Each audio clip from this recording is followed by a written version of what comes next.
Welcome to Caldwell County Barbecue. Today we're showing you guys what a day in the life of a pitmaster looks like, morning edition. We're getting the fires going and I'm going to let our lead pitmaster Isaac take it from here. So it is roughly 6:28. So our pork roughly takes 10 to 12 hours to cook. This is the starting stage of it. We're just laying it down, evenly spacing it, roughly like a finger space. Nothing crazy, but this is the start of it. And a long day of 10 to 12 hours. I'll be completely on in about 2 minutes, so we'll close the doors around 6:30. And then that'll start our 12-hour countdown. So we use a traditional Texas rub, which would be salt, pepper, garlic. Every other place will do the same thing usually. Another traditional Texas rub would just be traditional salt and pepper.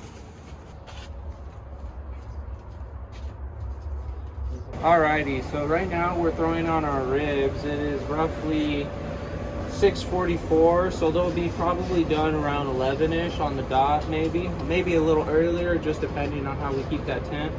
But this is our nice rib right here. It gets marinated in our rib rub that we make in-house every day.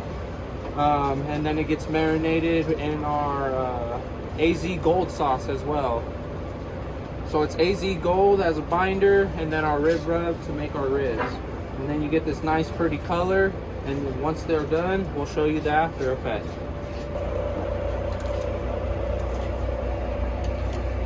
So right here we have our brisket, the main attraction to the show. What's it called? This guy's about probably like a 15 to 18 pounder brisket. We'll lose about roughly a good 30% to 40% of this weight will go away after cook. Our briskets roughly take 12 to 14 hours to cook, and that's at a temp of 250, low and slow. We do a traditional seasoning on this as well, and that's going to be a salt pepper mixture. Our salt pepper mixture though is a 60-40 blend of 60% pepper and 40% salt.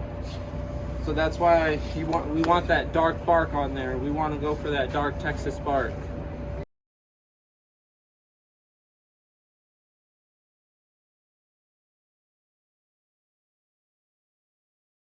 So what I'm doing now is just going over the briskets. They're all laid out, and you can see here how it's a little naked, it's a little bald spot right there. So all we're gonna do is just grab some of our pepper and go over it, because once it's cooking and it starts cooking, it's gonna look a little ugly. It's gonna look like cooked skin a little bit, and we don't want that. We just want that nice bark on there. Some pepper over them just to get those naked spots, and you're good. So we're doing our first mopping of our ribs. They're at a good point where they need a little extra juice and a little extra seasoning throughout their cook. Our seasoning does have brown sugar in it, so it will burn throughout your cook. So that's why we mop it. And another reason why we mop it is to keep that moisture and make it nice and juicy. We do this 3 to 4 times throughout the cook. And then we'll do it one more time when we pull them off and wrap them. That way you guys get that little extra flavor and that little extra juiciness on them. And I'm just using our mop water is what I like to call it, because we use a little mop. And all it is heated up apple juice that's brought to a low simmer / boil, and our rib rub, and it's mixed in. And you want that hot apple juice just so it shocks those flavors together. And that's all this is. And then you'll just do this throughout the cook.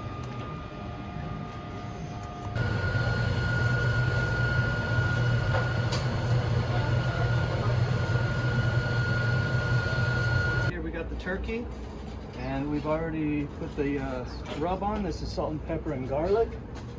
And as you see, as I'm putting them on, I take them and I want them to be balled up as tight as possible so they cook through better. And then I space them out right here. This is salt and pepper and garlic. Next.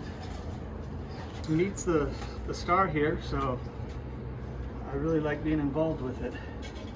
There's such an art to it that you're always learning. What is your favorite meat to eat? The brisket. Brisket's everyone's favorite. Yeah, it's like butter. And then this one.